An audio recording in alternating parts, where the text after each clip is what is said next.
Começa agora o BTcast Vida Nova. Teologia é nosso esporte.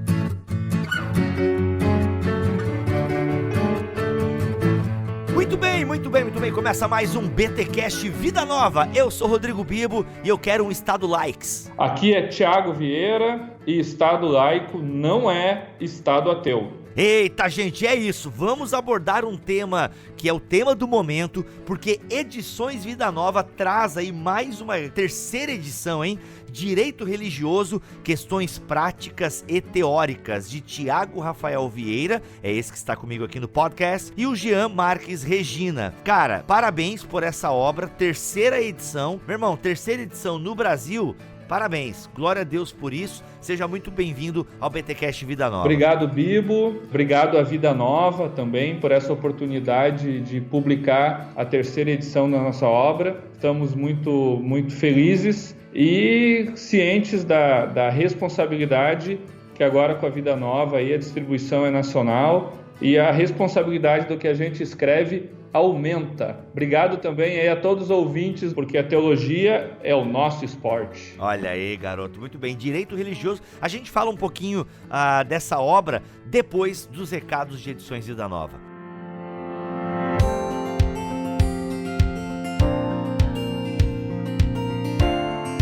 Nos recados de Edições Vida Nova, é claro que nós precisamos falar do 12º Congresso de Teologia Vida Nova, que vai acontecer dos dias 5 a 8 de maio de 2020, no Hotel Monte Real, Águas de Lindóia. E o tema, Tiago, o resgate da eclesiologia, preparando a igreja para os desafios contemporâneos. Exatamente. Ouvi dizer que você vai estar por lá também nesse congresso. Sim, eu e o Jean estaremos no congresso.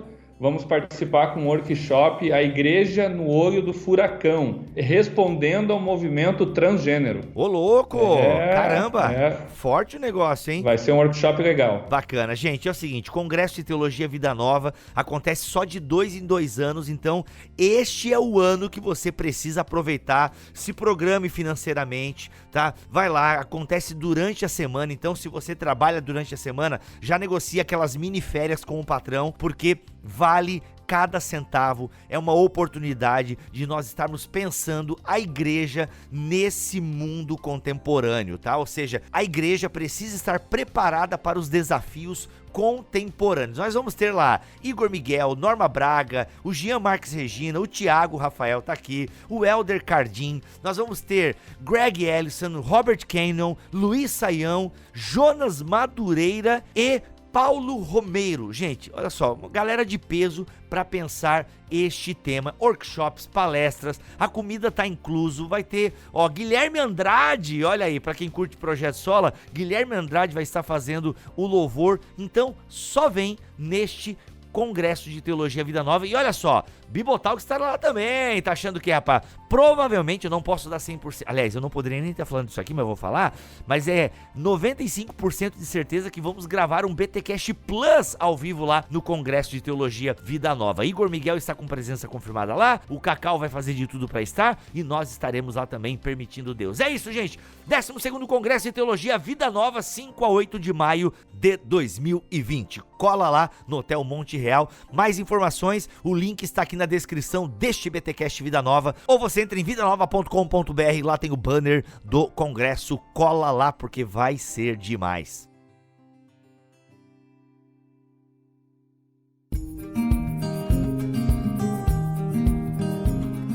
Tiagão, o tema que a gente escolheu aqui para tratar é um assunto polêmico, provavelmente pessoas irão ter uma opinião talvez diferente da que nós vamos expor aqui, né? Você, no caso, e eu mesmo quero entender algumas coisas sobre essa questão do Estado laico e por aí vai.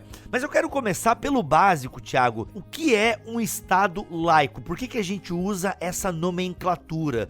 Eu gostaria de entender historicamente isso, porque hoje nós dizemos, por exemplo, falando do Brasil, que o Brasil é um Estado laico. O que isso quer dizer historicamente falando? Então, senta que lá vem a história. Ó, acelera aí, qualquer coisa você acelera aí no aplicativo de podcast, vamos lá. Pessoal, Bibo, Estado laico hoje em dia virou um mantra. Aqui em Três Coroas tem o templo budista, não sei se você conhece. Conheço, cara, conheço, e é famosérrimo, né? É muito, muito, muito legal ali a estrutura deles. E aí eles têm uns rolos enormes que você gira aquele rolo e os mantras se espalham, energizam o ambiente e etc., muito mais do que um monge orando ou um monge recitando um mantra, porque quando você gira o rolo seria como 500, 600, 1000 monges falando ao mesmo tempo. Tem alguma coisa assim, né? Nesse sentido. E o conceito de laicidade hoje virou um mantra. As pessoas repetem o mesmo conceito tantas vezes para tentar alterar o próprio sentido da expressão e toda a sua raiz histórica. Como diz o meu professor Dr. Ives Gandra, que inclusive fez o prefácio da nossa obra, a história é a grande mão da verdade. Então nós precisamos recorrer à história para que a gente possa efetivamente e com precisão conceituar os institutos. E a laicidade é um instituto do direito, é um instituto da política. Então, essa sua pergunta é muito importante, né? Da onde vem a laicidade? O que realmente é Estado laico? E aí eu vou ter que recorrer a Sócrates. Ô, louco! Né? Muito antes até mesmo de Jesus Cristo, né? Muitos dizem que a laicidade nasce com Jesus Cristo, quando Jesus disse: dai a Deus o que é de Deus e dai a César o que é de César. Não. Antes mesmo, na Antiguidade Clássica, tanto gregos quanto romanos viviam uma espécie de teocracia, mas uma teocracia pura, uma teocracia que existia uma confusão total do poder espiritual e do poder político, a ponto de não se saber, Bibo, o que era política e o que era religião. Era tudo imiscuído, era tudo uma coisa só. Então o arconte de uma cidade-estado grega, ele era o sumo sacerdote e ele era o governador, ele era aquele que também mandava os exércitos e tinha poder civil e poder militar. Mas era tão imiscuído que ele era como se fosse uma espécie de um deus, né? Então, quando ele falava, com certeza o cosmos falava com ele. Sócrates começou a discutir isso. Sócrates começou a dizer que para a cidade, para a polis, era necessário ter um olhar muito mais imanente, um olhar muito mais nas coisas da cidade, não nas coisas do espírito. E essa foi, então, as novas doutrinas que Sócrates estava ensinando aos jovens, e por isso ele foi condenado. Então você vai ver isso muito claramente no diálogo Timeu, na apologia a Sócrates também de Platão, você consegue verificar essas nuances. O próprio Platão, na República, que é um livro que fala muito mais da paideia, da formação do homem grego, mas Platão também discute um pouco sobre política, e você vê que os pés de Platão é muito mais no sentido de distinguir as coisas. E Aristóteles, aí fechando a Trindade Áurea da filosofia, Aristóteles também, no seu livro A Política,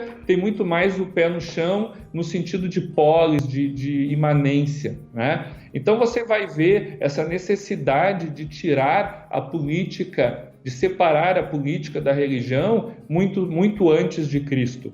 E isso vai entrar no período do cristianismo, vai entrar no período do Império Romano aqui. Júlio César, no final da República Romana, acaba fazendo essa distinção de certa forma. Não vou entrar nisso porque nós não temos tempo, mas com Gelásio I, lá no século V, o Papa Gelásio I, ele emite uma carta papal, que o nome da carta é Duo Sante, e essa carta faz a distinção clara do poder religioso e do poder político. Então aqui, no século V, nós já temos uma distinção do que é o poder religioso e do que é o poder político, tá? Nós não temos uma laicidade. Por quê? Porque a laicidade, ela se caracteriza de uma forma em que o poder político e o poder religioso não interferem um no outro. Ou a palavra laico vem o quê? De leigo? Vem de leigo, mas o que acontece? Leigo, porque era o leigo que cuidava das coisas da igreja, das coisas administrativas, das coisas, digamos assim, que não era transcendente. Mas você consegue visualizar melhor a questão da laicidade quando você estuda da teocracia. Porque na teocracia, tu já tinha a distinção da religião e a distinção da política, mas existia uma interferência do poder religioso com o poder político e vice-versa. Então, no Império Romano Ocidental, aí falando de Galérios, de Constantino, de Teodósio I, nós temos um poder político acima do poder religioso, tanto que quem convoca o Concílio de Nicéia é Constantino. Então tu tem uma ingerência do poder político sobre o poder religioso. É o teocracia césaropapista que tu Exatamente, teocracia césaropapista, né? Depois tu tem uma teocracia pura em que o Papa em que o poder religioso está acima do poder político. Você vê isso claramente na encíclica papal Una Sanctam, né? que é a encíclica papal aí de Bonifácio VIII,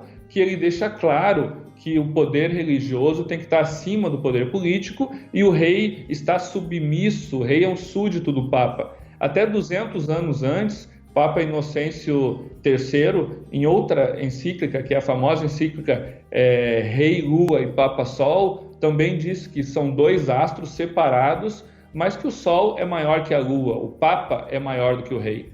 Então você tem distinção dos poderes, mas você tem interferência dos poderes. E aí, com a Una Sanctam, que é essa encíclica papal aí do século XV, isso acaba gerando um absolutismo papal. E aí, de certa forma, você enxerga um dos motivos da própria reforma protestante. Porque Savonarola não concorda com isso, lá na égide do papado de Alexandre, então do Papa Borgia, né? Savonarola não concorda com isso e acaba sendo morto. Aí depois você acaba tendo, então, o Papa Bonifácio. E nesse contexto, surge Lutero com as suas 95 teses. Uma das revoltas de Lutero, não quero entrar aqui na teologia, mas uma das revoltas de Lutero é essa questão política, é a questão do Papa estar se metendo na vida civil. Tanto é que Lutero sobreviveu, não foi morto, porque tinha proteção de quem vivo? Tinha proteção dos príncipes alemães, né? Por quê? Porque os príncipes queriam isso, queriam tirar esse poder do Papa sobre o seu munus, né? Então você vê isso claramente na Reforma Protestante, essa necessidade de separar as coisas. E aí acaba nascendo a laicidade. A laicidade é uma separação do poder religioso e do poder político, porque distinção já tinha. Então, na laicidade, você não tem interferência da igreja no Estado e do Estado na igreja. Geralmente, a gente, quando pensa em laicidade, a gente pensa muito assim,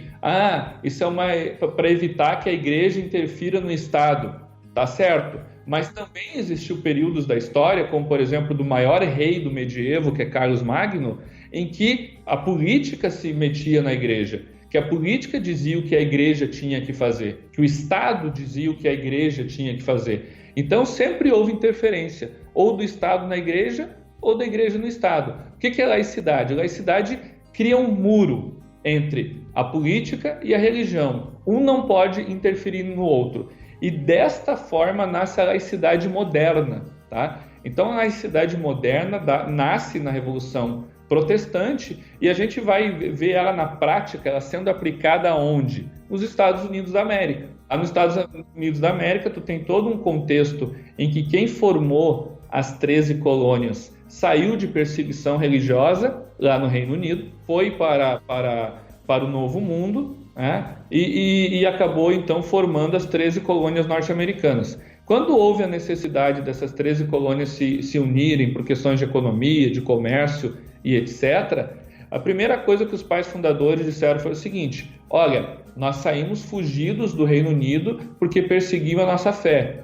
Então aqui nós temos que construir um Estado de maneira tal que o Estado não possa interferir nas fés diferentes das pessoas e nem impor uma fé. E aí nasce, então, a laicidade moderna. Você vê ela claramente na Declaração dos Estados da Virgínia de 1776. E esse conceito ele é tão natural para o norte-americano que você vê uma Constituição norte-americana sem separação igreja e Estado. É de tão natural que isso era para o americano, tanto que teve que ser fruto da primeira emenda em 1891. A primeira emenda é a separação igreja e Estado. Então os caras fizeram o texto constitucional, sentaram lá, vamos fazer o texto constitucional agora. E fizeram e simplesmente esqueceram da separação igreja e Estado. Porque já era um modus operandi deles. Era como respirar. Você não para assim, bom, agora eu preciso respirar. Respirei, né? Não, você respira. Então isso era tão natural que, em razão de uma troca de correspondência de Thomas Jefferson com a Igreja Batista, eles se dão conta dessa necessidade e acaba tendo, então, a primeira emenda norte-americana. E essa laicidade é a laicidade tradicional, é a laicidade simplícita, é a laicidade que você tem um muro, uma separação, uma total vedação de interferência e de relação da igreja com o Estado, né? Então essa é a laicidade norte-americana. Só que lá na Europa nasce uma outra laicidade bíblica. Olha aí, são vários likes. São vários likes, né? São vários laicos. E não é cadela laica, não é chocolate laca. A gente está falando de política e de religião, né? Tem cara que confunde até com chocolate aí, né, nos discursos. Olha aí. Não, eu imito aqui um amigo meu que ele fala do Estado likes, quer likes, o Estado quer likes. Exatamente. Mas então, lá na Revolução Francesa, nós temos o nascimento também de um Estado laico. A França, então, vivia ali no século XVIII uma monarquia totalmente subversiente ao catolicismo, e então nasce a eclosão ali, aquele movimento dos jacobitas, tá? E é um movimento que entende a religião, e aqui lê-se religião, catolicismo romano, né? Que entende a religião como algo ruim para o ser humano. Então já tem uma ideologia minando ali. Tem uma ideologia por trás, muito forte, né? Então o jacobita pensa assim, olha, a religião, primeiro, é para ignorante. E segundo, ela faz mal. Então nós precisamos combater a religião. A religião tem que sair da arena pública, tem que sair do espaço público. A igreja não pode ter voz, a igreja não tem autoridade. E esse discurso da igreja não tem voz, a igreja não tem autoridade, não é algo que nasce dos jacobitas, tá? Você tem na Renascença, quando se cria o método científico, quando se cria o método galileu-newtoniano, uma aversão ao método aristotélico, ou seja, uma necessidade de se provar tudo que é dito através do método científico. Então, até a Renascença, até aquele período ali do século XVII, a igreja tinha uma voz muito forte de autoridade. Porque o homem, Bibo, até este momento, a grande pergunta que o homem se fazia é como ele deveria contribuir para o cosmos, como ele deveria contribuir para o mundo, né? Então, o homem nasce e ele entende assim, eu tenho uma vocação, eu nasci porque Deus me colocou na Terra e eu tenho que fazer algo para, então, contribuir com esse grande teatro cósmico, digamos assim. Com a Renascença, esse mindset muda. Você usou a palavra mindset. Meu Deus, gente, não, calma. É brincadeira. Coach, para todo lado, meu Deus. Imagina.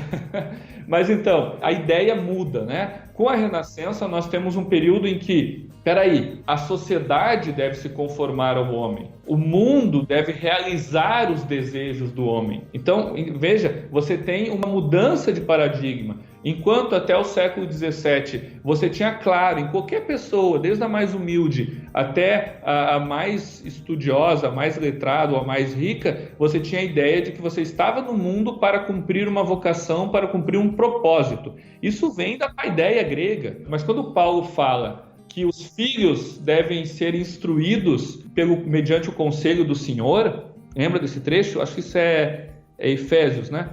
Enfim, mas Paulo diz isso, olha, os filhos devem ser instruídos no conselho do Senhor. Se você for pegar o grego, ali está escrito paideia tou kyrios. Então Paulo se apropria do próprio conceito de paideia, de formação do homem, né? Que o homem, ele nasce para cumprir um propósito divino. Com a Renascença isso muda. O homem nasce para cumprir a sua vontade, o seu eu, o que ele quer, né? Somado à necessidade de tudo ser provado pelo método científico, a religião, a fé não tem mais lugar, porque a fé não pode ser provada pelo método científico. Então, como não pode ser provada pelo método científico, ela perde a voz. Só que os metodológicos, eles esquecem que o próprio método científico não pode ser provado. Não tem como você provar o método. Então, aí existe uma grande confusão e a necessidade de tirar a igreja, porque a igreja era uma voz de autoridade. E era uma voz de autoridade que tinha legitimidade. Com esse mindset aí, que eu acabei de te falar, 100 anos depois, os jacobitas se apropriando dessa metodologia científica, se apropriando desse espírito da Renascença, acaba de vez tirando a igreja do espaço público. Como? Com guilhotina. Então, milhares de padres foram guilhotinados em praça pública, né? Então, essa é a laicidade que nós temos na França. É um laicismo. Por que laicismo? Porque entende a religião e a fé como algo ruim, algo que deve ser privado, deve ser teu, deve ser dentro da sua casa. E por isso o Estado tem que ser ateu. Aí tem a ver com a tua abertura, é isso? Isso. Vai acabar gerando um Estado ateu, porque um Estado ateu é mais forte que o laicismo, né? Porque o laicismo diz o seguinte: olha, você quer ter religião? Tenha. Existe uma pseudo-liberdade religiosa na França. Por que é pseudo-liberdade religiosa?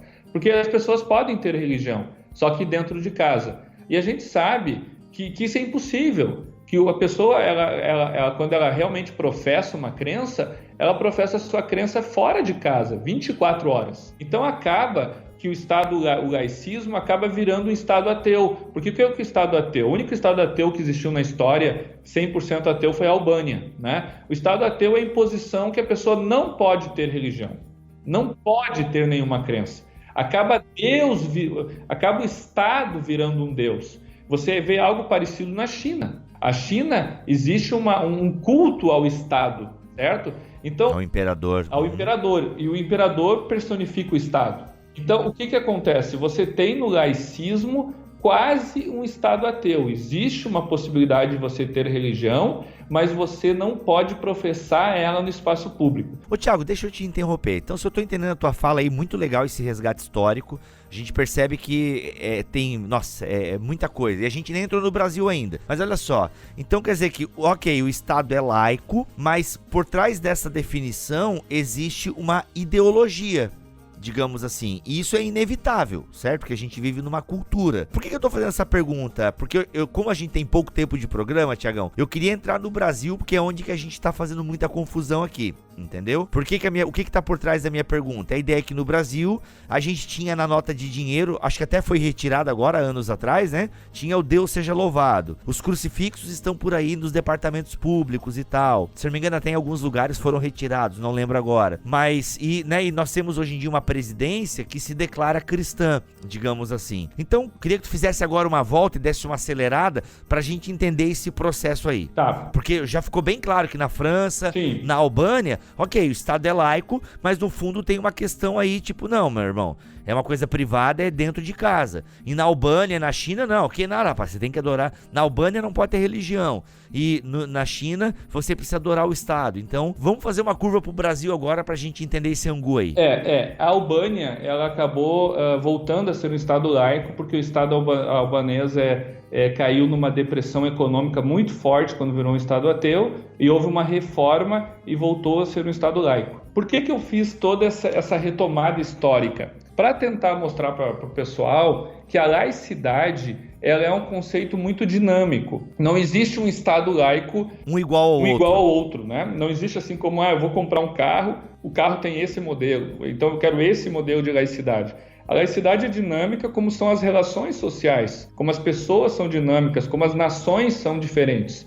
Então esse é o primeiro ponto. E o segundo ponto é que existem correntes de pensamento de como é uma laicidade, né? Então a corrente de pensamento que vem para o Brasil é a corrente de pensamento norte-americana, em que entende a religião como algo bom, que entende a religião como importante para a pessoa, para o indivíduo, mas não quer que a religião se envolva com as coisas do Estado e o Estado se envolva com as coisas da religião. Essa é a laicidade que vem para cá com a República Velha em 1890, com o Decreto 119A, que quebra o padroado no Brasil. Pera aí, tu falou agora, parece que tu tava falando uma receita de miojo que todo mundo sabe fazer. Calma, como é que é?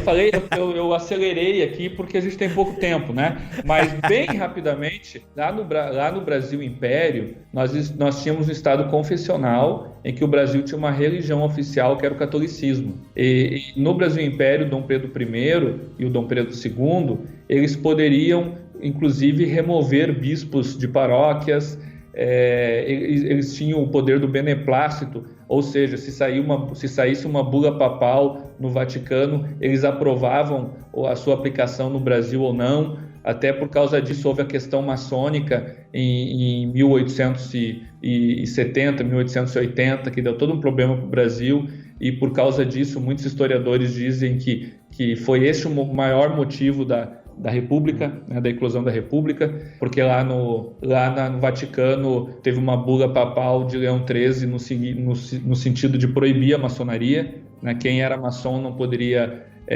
comungar, e o Dom Pedro II chegou aqui, o Dom Pedro II invalidou essa bula papal. Disse que no Brasil não tinha problema nenhum e que padre tinha que casar maçom. Aí teve um padre em Olinda que não casou um maçom, e isso deu uma briga, a Igreja Católica ficou contra o Império, e aí tem várias consequências disso, acabou tendo a Revolução Republicana. Mas então nós tínhamos um Estado brasileiro confessional muito ligado à Igreja Católica Romana, e com a República Velha houve a extinção desse Estado confessional, e o gênio Rui Barbosa, que daí não foi gênio, ele copiou tudo que tinha lá nos Estados Unidos e trouxe para o Brasil. Por isso que nós temos um grande problema tributário no Brasil até hoje. Caraca! Isso vem lá de Rui Barbosa, lá da República Velha. Mas o que foi de bom que o Rui Barbosa copiou foi o sistema de laicidade. Então ele importa o sistema de laicidade norte-americano e traz para o Brasil. E na nossa história constitucional, nós vemos mantendo essa história de laicidade, salvo ali o período do fascismo de Getúlio Vargas, que ali houve um período pequeno de laicismo, pelo menos de direito, na prática não. E aí nós chegamos em 5 de outubro de 1988, que é a atual Constituição brasileira, uma evolução da laicidade. Isso que eu estou falando para ti aqui não é minha opinião, isso é história, isso é técnica, isso realmente aconteceu assim, né? E realmente nós somos diferentes da laicidade francesa. Nós não temos no nosso histórico constitucional essa necessidade de expurgar a religião e a fé da arena pública, do espaço público. Muito antes, pelo contrário, a Igreja sempre teve uma voz muito respeitada no Estado brasileiro. Se você pegar a Constituição de 1988, vários valores e princípios constitucionais, eles são gestados na Igreja Católica Apostólica Romana, né? Se você pegar o artigo 170 da Constituição, que é o que funda a ordem econômica e social, os princípios que estão ali são os princípios da Rerum Novarum, que é a grande encíclica papal de Leão XIII, no final do século XIX, da doutrina social da Igreja. Então você vê valores na Constituição brasileira, valores cristãos, valores que nascem no cristianismo. E por que eu estou falando isso? Porque na laicidade brasileira nós temos um modelo diferente já do modelo norte-americano, um modelo evoluído. No modelo norte-americano, como eu falei para ti e para os ouvintes aí no começo, nós temos uma separação total da ordem religiosa com a ordem civil. No modelo brasileiro, nós temos uma colaboração das ordens. O Constituinte entendeu que para o ser humano é básico, é de necessidade básica ele ter segurança, saúde e educação, certo? Está na Constituição. É uma necessidade básica do bibo, ter saúde, segurança e educação. Tem uma que a Constituinte não sabia ainda, que ela vem antes dessa, né? Que é o Wi-Fi. Que é o Wi-Fi. Mas beleza. Não tinha Wi-Fi na época. Então, vamos lá. Mas então, essas 3 necessidades básicas. E isso o Constituinte tentou prover nos textos constitucionais e o ordenamento jurídico brasileiro tenta prover. Muitas vezes não consegue. mas existe essa busca de prover isso. E o Constituinte entendeu que outra necessidade básica para o Bibo é a espiritualidade. Isso já na década de 80. E 5 de outubro de 1988. O ser humano precisa ter espiritualidade. Só que o Estado não pode prover a espiritualidade. Então, o que o Estado faz? O Estado garante que essa espiritualidade seja provida mediante a igreja. Como? Auxiliando, colaborando, fazendo o possível para que a igreja tenha espaço, para que a igreja floresça. No momento que a igreja floresce, a necessidade básica das pessoas de espiritualidade é atendida. Entendi. Agora, por que a igreja?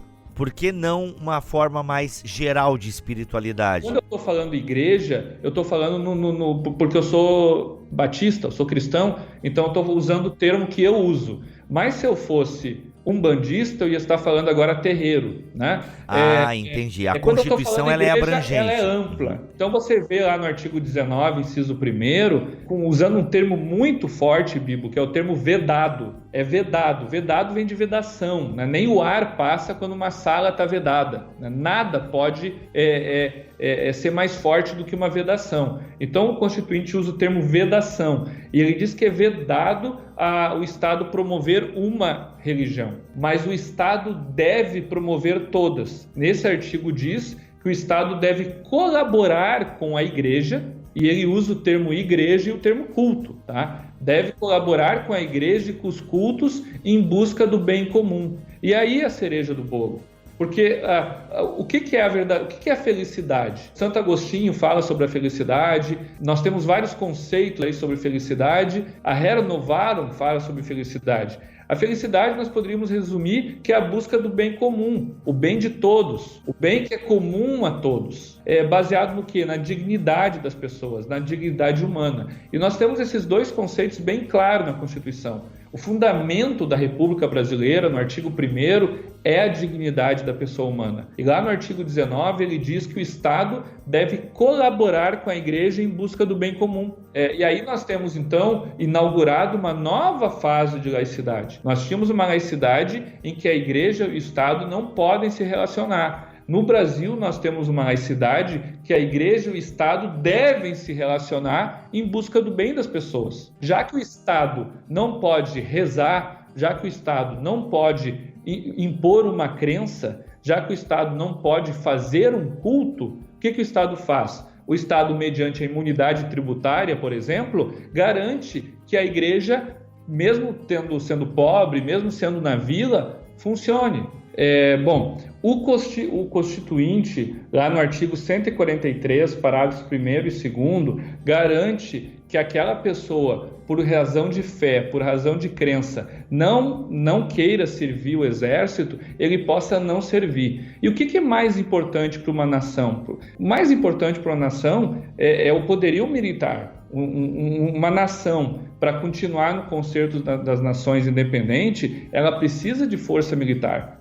Aquela nação, aquele povo que não tem força militar, não tem cultura, acaba sendo invadido, escravizado e extinto. Então a força militar é muito importante para qualquer nação. E mesmo assim a Constituição ordena o Estado ao seguinte ponto: olha, se o Bibo é pacifista, ele não vai servir o exército, porque a fé é mais importante que o Estado, entende? Então aqui você verifica bem claro a necessidade do Estado promover as fés da pessoa. E eu estou usando fés mesmo no plural, porque são diferentes fés, por isso que nós somos laico. Laico, aqui no conceito brasileiro, o Estado deve garantir que toda e qualquer crença floresça. Como o Estado garante isso? Com imunidade tributária, o Estado garante isso com a possibilidade da pessoa não servir o exército, garante isso com ensino religioso nas escolas públicas. Então existe lá no artigo 210, parágrafo 1º, a possibilidade de, nas escolas públicas, terem ensino religioso. Por quê? Porque as crianças têm que aprender que existe uma outra ordem, além da ordem civil e política secular. Existe a ordem religiosa transcendente da espiritualidade, né? Então a Constituição, ela está acima do Estado, Bibo. A Constituição é o documento fundante do Brasil. como documento fundante, ele estrutura o Brasil e ele ordena o Estado a funcionar. E uma das grandes ordens da Constituição brasileira é que o Estado promova a religiosidade de todas as pessoas. E quando você fala da questão do Deus seja louvado, dos crucifixos nos prédios públicos e outras questões desta natureza, a gente também temos que retomar a grande mão da verdade, que é a história, né? O primeiro ato público no Brasil foi uma missa. O Brasil se identifica com o cristianismo desde sua fundação. Inclusive, o primeiro nome do Brasil foi terra de Santa Cruz. Então, o Brasil se identifica com o cristianismo católico e, a partir do século passado, o protestantismo ganha força e hoje nós somos 30 milhões de pessoas, mais ou menos. Vamos ver os dados do IBGE agora, que vai ter a pesquisa esse ano. Há quem diga que vai chegar a 50 milhões. Mas então,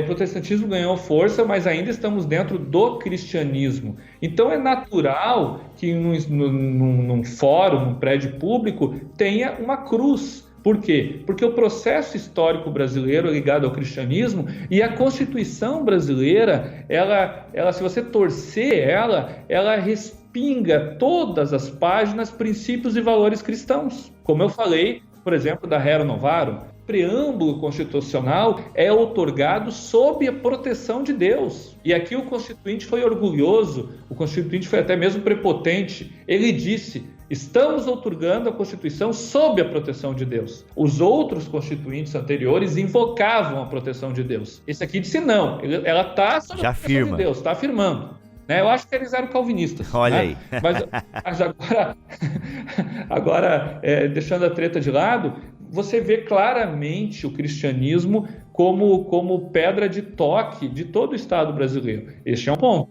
O outro ponto, qual é a mensagem que a cruz passa?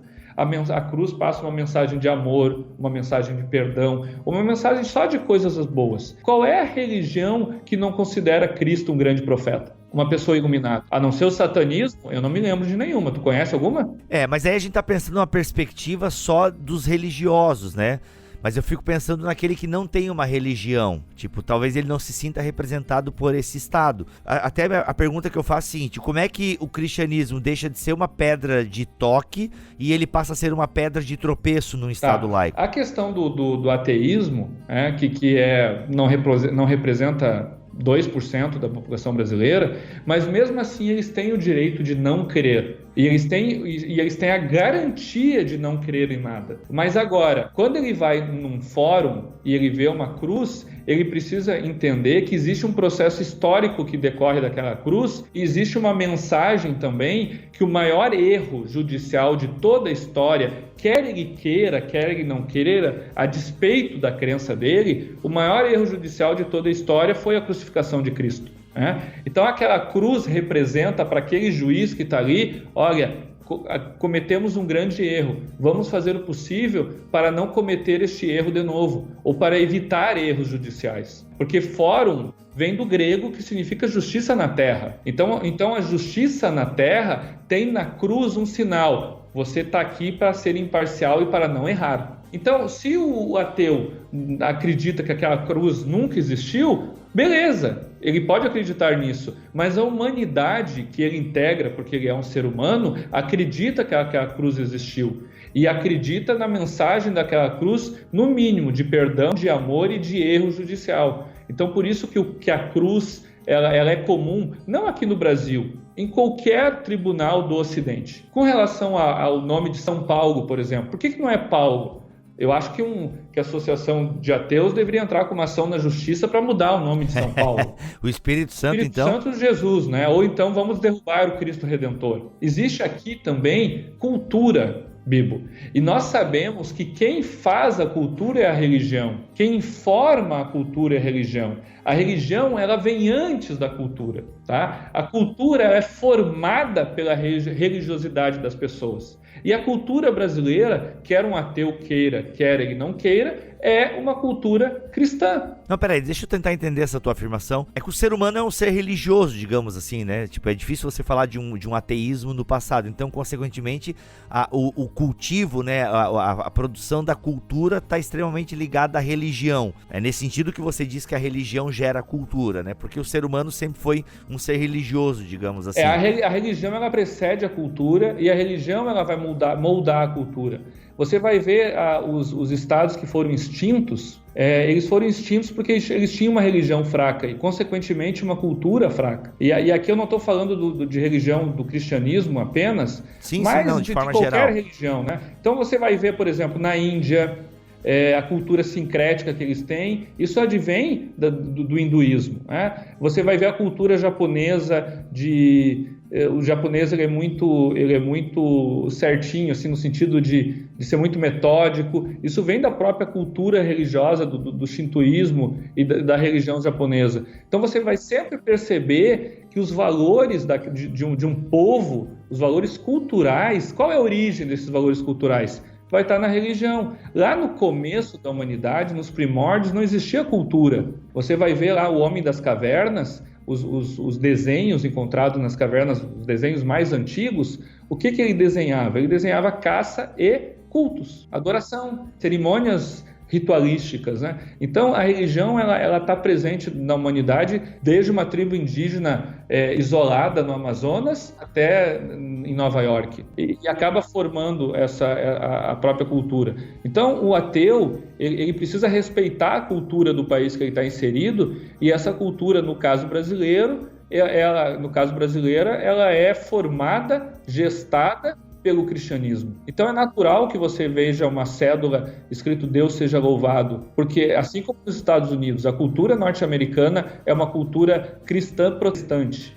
Então, por quê? Porque foi formado por aquelas pessoas que fugiram do anglicanismo do Reino Unido e formaram as 13 colônias. Inclusive, quando surge uma religião nos Estados Unidos que é totalmente que existe uma aversão a alguns valores importantes do cristianismo, eles perseguem. Qual é a religião? Os Mormons. Os Mormons são perseguidos nos Estados Unidos, que é um país que ensinou ao mundo liberdade religiosa. Por quê? Porque os Mormons tinham várias questões, como, por exemplo, o homem poder ter várias mulheres, né, várias esposas. Isso vai totalmente contra os valores que formavam a cultura norte-americana. E acabaram que foram perseguidos, mesmo num país com ampla liberdade religiosa, vários templos queimados. E a gente sabe a história dos Mormons aí. A gente não sabe, mas a gente faz sei. Eu sei que tem a maior concentração em Utah, só que eu sei dos Mormons. Eu tive num evento Mormon no passado, em um dos maiores eventos de liberdade religiosa do mundo. Eu fui como delegado do Brasil, tinha 62 nações lá representadas para tratar de liberdade religiosa. Então eles encampam muito a liberdade religiosa porque eles foram muito perseguidos. E aqui até tem uma coisa interessante porque nós estamos falando. Numa das plenárias tinha um juiz da Suprema Corte do Afeganistão falando. E ele estava falando que no Afeganistão tem liberdade religiosa. Quando ele falou isso, eu comecei a rir. Você viu o filme Coringa? Lembra aquele riso do Coringa? Sei, Era mais ou menos daquela forma que eu comecei a rir. E aí todo mundo ficou olhando, esse cara é doente, né? E aí eu tive que ser obrigado a perguntar pro afegão lá, olha... não perguntei para ele, porque ele dá minha resposta atravessada. Eu perguntei para um cara que é um estudioso de liberdade religiosa como o Concerto das Nações considerava o Afeganistão um país com liberdade religiosa, na medida em que nós sabemos é uma das 5 nações que tem mais perseguição a cristãos no mundo. E já foi a nação que mais perseguiu cristãos. Lá tu tem crime de blasfêmia. Eu sei de várias situações de cristãos que sofreram lá no Afeganistão. E o cara vai numa plenária, 62 países, com 200 delegados, e diz que tem liberdade religiosa lá. Por quê? Porque eles entendem a liberdade religiosa da seguinte forma: você pode ter a sua religião, só que você tem que ficar calado. A religião é íntima, é dentro de você. Então você não pode falar dela. Você pode ter a religião que você quiser, só não pode falar dela. Isso não é liberdade religiosa. Então eu quero trazer esse conceito para cá do que nós estamos falando, né? Tudo bem que o Brasil é informado por valores cristãos, que a cultura é cristã, mas não pode ter uma cruz no fórum.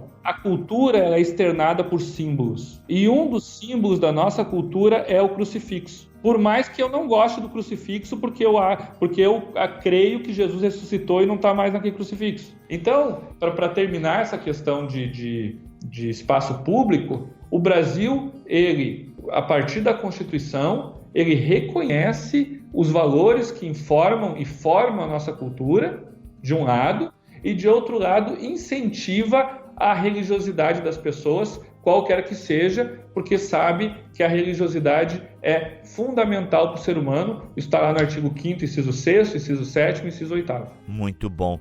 Cara, fantástico. Acho que nessa tua exposição histórica, a gente vai fazendo os links, né? Mas pra gente encerrar mesmo então esse papo, a última pergunta seria isso: quando então o cristianismo, ou quando a religião, né, que de alguma forma permeia a cultura de um Estado laico, quando isso fica uma violação do princípio do Estado laico? Você falou da pedra de tropeço, né? E eu não respondi. A pedra de tropeço, ela acontece, né? E aqui nós temos eu quero trazer uma metáfora, né? Não uma metáfora, uma figura aqui. Mato Grosso, estado do Mato Grosso, divisa com a Bolívia. Lá nós temos o Pantanal. Não existe, Bibo, se você estiver lá no Mato Grosso, próximo da divisa da Bolívia, um momento, um lugar que você vai chegar, bom, aqui é Brasil e aqui é Bolívia. Não tem uma linha na floresta que você vai, não, aqui é o Brasil e aqui é a Bolívia. Bom, se você pegar o GPS e fazer vários cálculos, você vai chegar aonde é a fronteira. Aqui nessa questão da laicidade é parecido. Essa fronteira do que é a laicidade e do que afronta a laicidade, numa laicidade colaborativa como a nossa, ela é difícil de encontrar. É tênue, onde eu vou violar, onde eu não vou violar. Por quê? Porque existe uma colaboração realmente muito forte da fé com a política. Aonde está claro que você passou a fronteira? Aonde está claro que você saiu do Mato Grosso e está na Bolívia? Quando você começa a encontrar a civilização boliviana. Pô, agora eu estou na Bolívia, estou vendo um boliviano aqui. A mesma coisa aqui no nosso contexto de laicidade. Quando existe, por exemplo, um benefício apenas para uma igreja. Então o Estado lança uma lei e essa lei vai beneficiar a Igreja Assembleia de Deus. Bom, nós temos uma afronta à laicidade, porque o Estado não pode beneficiar apenas a Assembleia de Deus.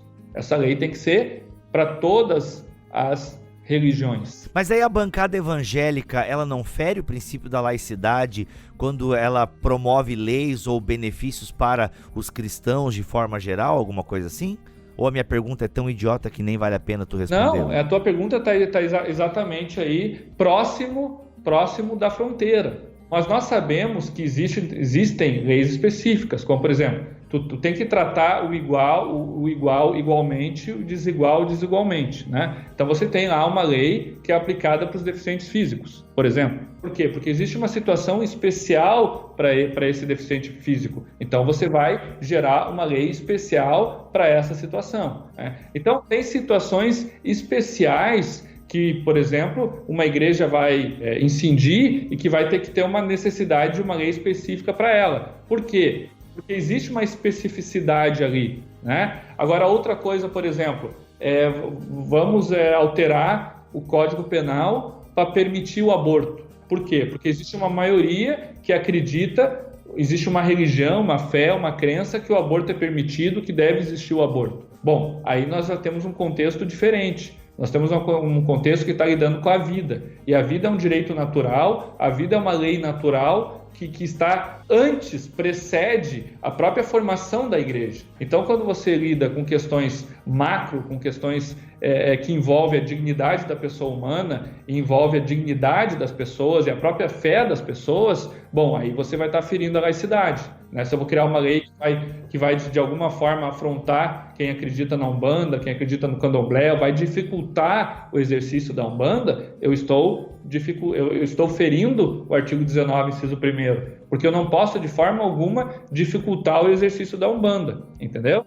Mas agora eu posso ter uma lei específica que de alguma forma vai até mesmo auxiliar a Umbanda, como num processo de cultura, alguma questão assim. Então essas linhas elas são tênues, Mas é muito melhor você, daqui a pouco, ferir a laicidade porque você está promovendo um benefício, porque você está auxiliando, do que ferir a laicidade pelo outro viés, que é pelo viés de combate, pelo viés da intolerância, pelo viés de dificultar a pessoa a ter espiritualidade. Legal, muito bom. Tiagão, cara, maravilhoso, mano, muito legal. Você tocou num outro ponto aí que eu quero voltar, que é a questão dos impostos, né? Eu achei muito legal que você tocou, mas acho que dá um podcast à parte, falar sobre se a igreja tem que pagar imposto ou não e tal, muito legal.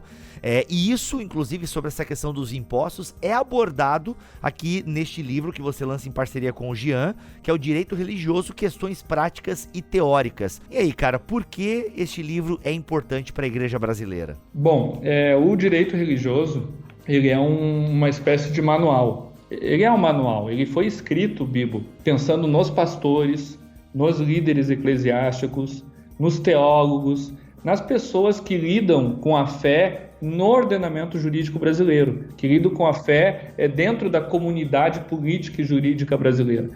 Não foi um livro que foi escrito para juristas. Claro que os juristas também vão se aproveitar dele, mas nós pensamos em pastores. Eu e o Jean somos advogados há 16 anos e desde o início da nossa carreira nós advogamos para igrejas. Então nós temos aí mais ou menos 3.000 igrejas que nós prestamos consultoria e ao longo dos anos nós começamos a construir essa obra pela necessidade que nós sentimos no mercado editorial brasileiro. São raras as obras que tratam do direito religioso, do direito eclesiástico, do direito canônico. E muitas vezes elas tratam um ponto, não tratam tudo, né? Então, eu quero saber sobre laicidade, aí tem uma obra. Eu quero saber sobre imunidade tributária, aí tem outra. Então, é muito recortado, assim, o tema direito religioso. Não existe a obra de direito religioso. E aí nós começamos a escrever essa obra, então, lá para 2009, 2008, e surgiu o direito religioso, que é um compêndio de tudo aquilo que de alguma forma interage com o fenômeno religioso.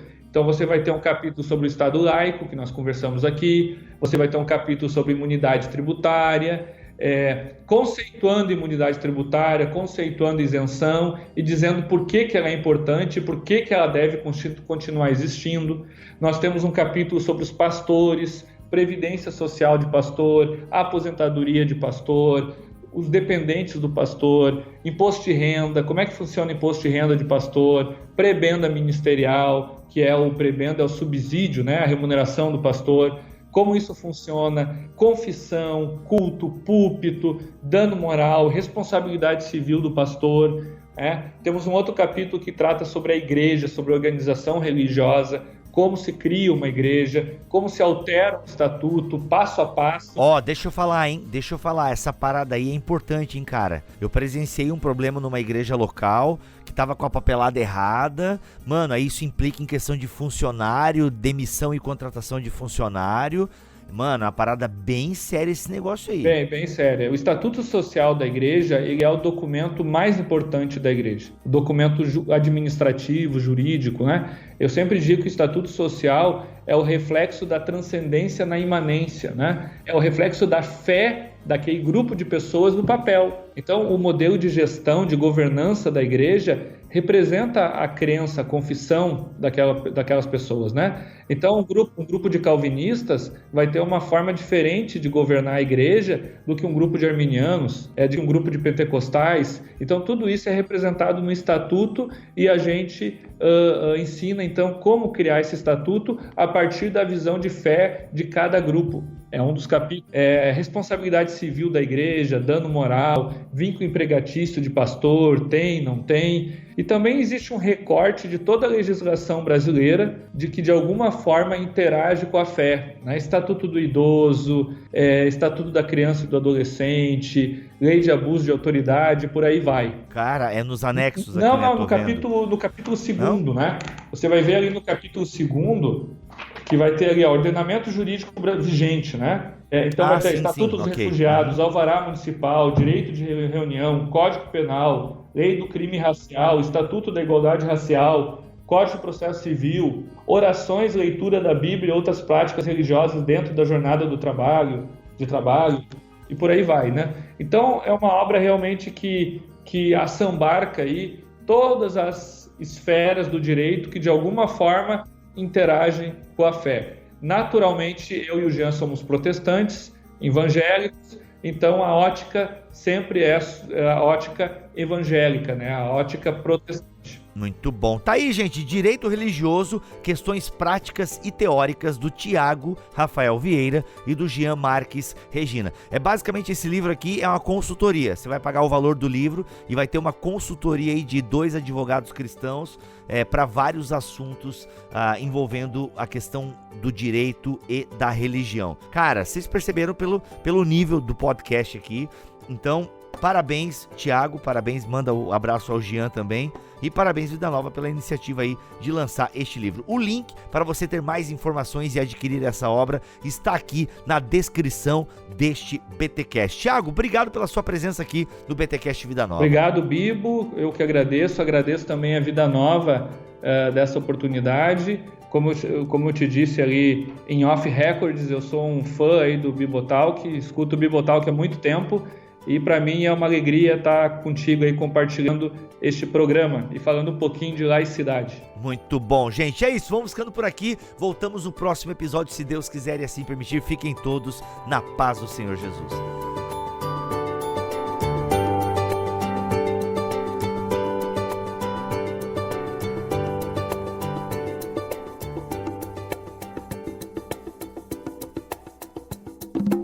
Este podcast foi editado por Bibotalk Produções.